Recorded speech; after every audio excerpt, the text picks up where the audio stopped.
Today we're going to make kitchari. Kitchari is a traditional Indian food dish, and it is the go-to recipe in Indian households for folks that are feeling ill. If their digestion isn't quite up to par, kitchari is the dish they get. When I talk to my Indian friends, they don't really like kitchari because it reminds them of being sick. It is a marvelous dish that doesn't require a lot of digestive power so that the body can use its energy to heal. Kitchari is also the main dish that is used in traditional Ayurvedic detoxification. And every April and October, I teach detoxification and use kitchari as a staple food as we move through the process. It's something that we enlist in our repertoire so that our body can rest and not have to work so hard to digest food, so that it can repair and restore and rejuvenate and detoxify without that extra burden of digestion. I'm getting a deeper rejuvenation next week. I'm having panchakarma, which translates into 5 actions, and I'm preparing my body by eating a kitchari-only diet for the next several days, and that removes the body's burden to digest food. It gets to rest, and as I draw and open the channels of detoxification, those pathways, the body can use that extra energy to move the toxins out of the body, so that when I arrive to have my panchakarma, the rejuvenation process can begin. So it's a really lovely staple food product. And it's essentially a mung dal, these little tiny mung beans I buy in bulk, and rice. Now I have brown rice here. The traditional recipe is a white basmati rice. We're going to use brown rice today, but if you're really trying to really dial down your body's digestion and you want it to rest more, you're going to have a lighter rice than the brown rice. The brown rice has more fiber, so the body requires a little bit more digestion or digestive powers to digest brown rice. But we're going to use brown rice today. Now, you can choose to make your kitchari. Kitchari is like a stew, by combining both of these, or making your dish just the rice and having your mung stew as something that you pair your rice with. And either way is very fine. You can put everything in one pot and cook it, or you can make your rice separately. It's very, very fine. So I've got my pot ready, I've got my veggies ready, I've got my spices ready. So let's do this. Okay, we're going to start by roasting our spices and chopped ginger. And we're going to do it, we're going to roast it, dry roast it, and then add some ghee.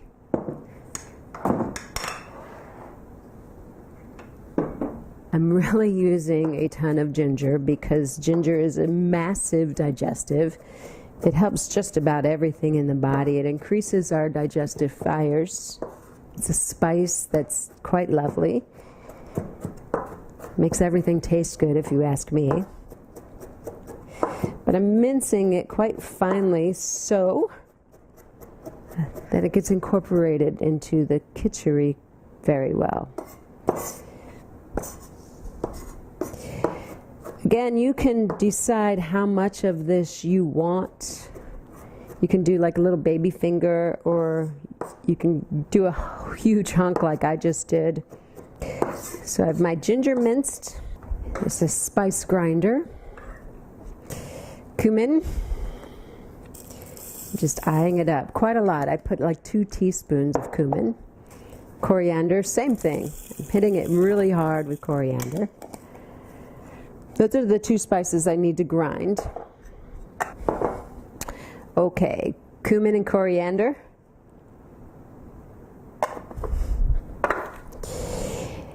And mustard seeds. About a teaspoon. Turmeric.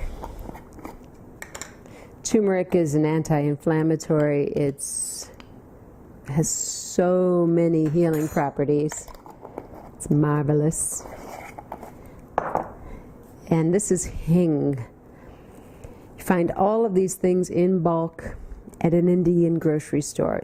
That's how I recommend you buy your spices from now on, especially just about a half teaspoon of hing. But when you buy your spices in bulk, they're way less expensive, and you're not afraid to use them. And when you start to cook the way I cook, you use way more, and it's great. And we're just going to do a pinch of Himalayan sea salt.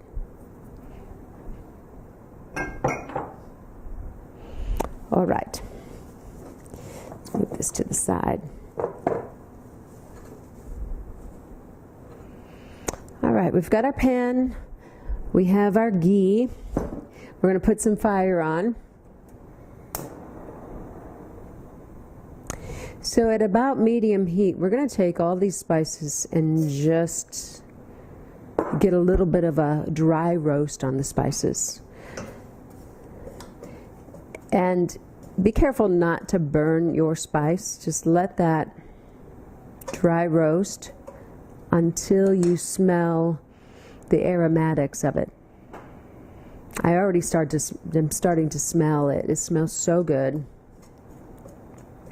One of the benefits of cooking your own food is when you are smelling the food, your digestive juices actually start to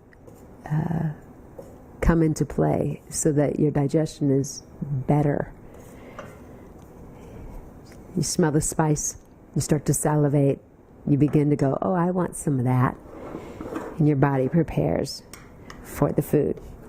So I'm going to take, this is ghee. We make like 4 or 5 pounds at a time.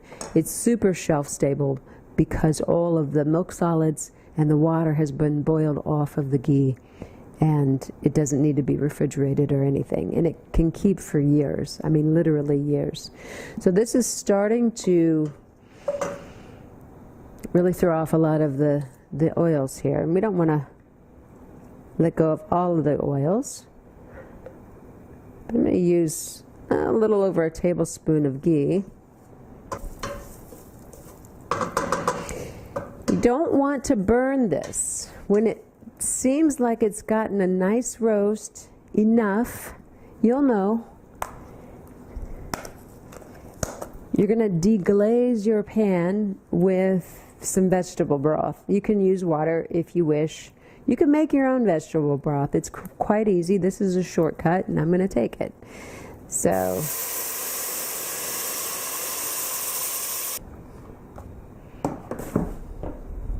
now, I'm going to use 1 cup of mung dal and 1 cup of rice, approximately. And it's always a good idea to rinse your grains and legumes before you put them in your pot. So I'm going to put them in a little colander, rinse them. I'll be right back. Okay, I'm back. This is well rinsed, and I can add it to the broth now. Just dump it in. Give it a stir.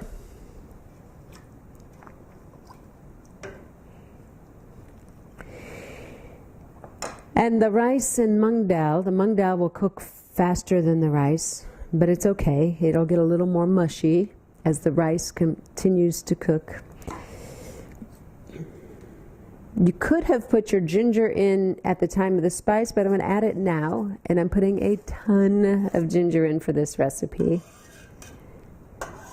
My intention is to really make sure that my digestion is optimal, so I'm using lots and lots of ginger. As you get adept at making your own kitchari, you're going to get a sense for the blend of spice and how much you want. But don't be afraid to use spice because it's awesome.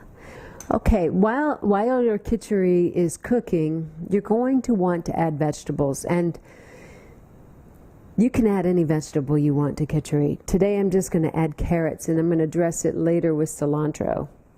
And but you could add sweet potatoes or essentially anything. You could add any vegetable you want. You could put cabbage in it. You could put Brussels sprouts in it. You could put kale.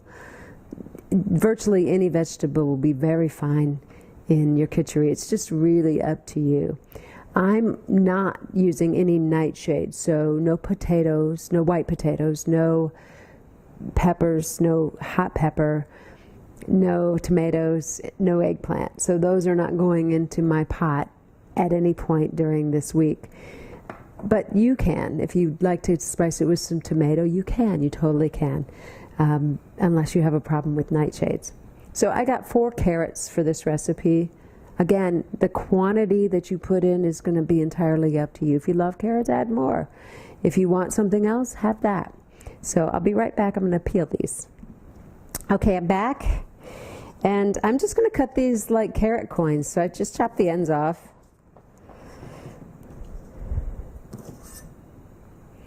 And just chop them up. Okay, the carrots are chopped, but I'm not going to put them in just yet because I don't want them to be terribly mushy. This is probably about 35 to 40 minutes out, so I'm going to put these in the pot in about 15 minutes, so they still have some shape. But while I'm waiting for this to stew, I'm going to chop up a little bit of cilantro.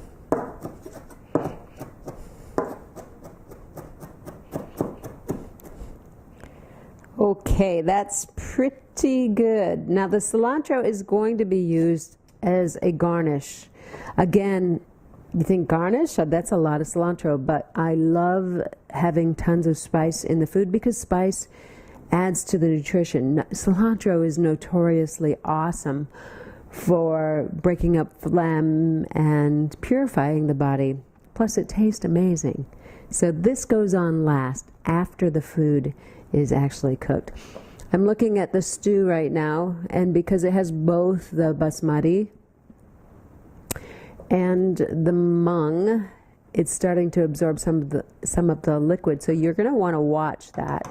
And if you need to add more water, go for it.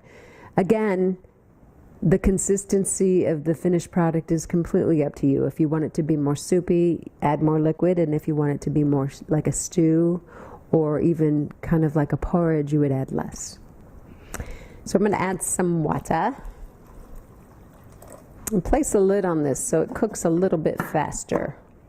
It's almost lunchtime and I can't wait. All right, let's see. It looks like it might be time. Let's see. Yeah, the grain is well on its way to being cooked.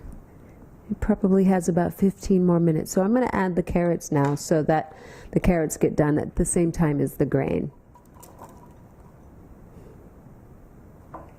All right, now I have somebody that has smelled the smells, Peter, and he wants some. It's looking like looks pretty close to done.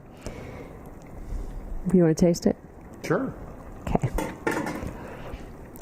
So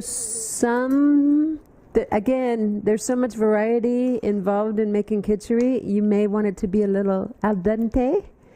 You might like it mushy or somewhere in between. So this is super hot. Okay. Tell me if you're... Tiny bit al dente. Is it okay? Yeah, it's delicious. Okay. So the last step is adding your cilantro. We can turn off the fire. Again, I use a ton of spices and herbs, so putting it all in there.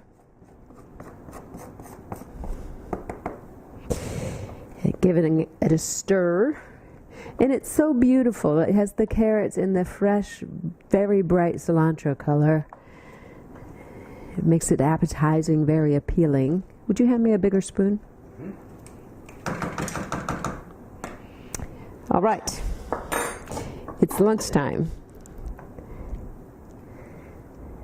And if you can see that, it's beautiful. It's It's carried the yellow from the turmeric, the orange from the carrot, and the beautiful green from the cilantro. Voila, it's lunchtime. I hope you love this recipe. Again, spices is personal. Use as much as you want or as little as you want. And there's really no rules around kitchari. Mung dal, a grain, basmati rice, and spices. And it's so delicious if you let it be. Subscribe to this channel because there's more. And I hope that you don't miss anything. Peace.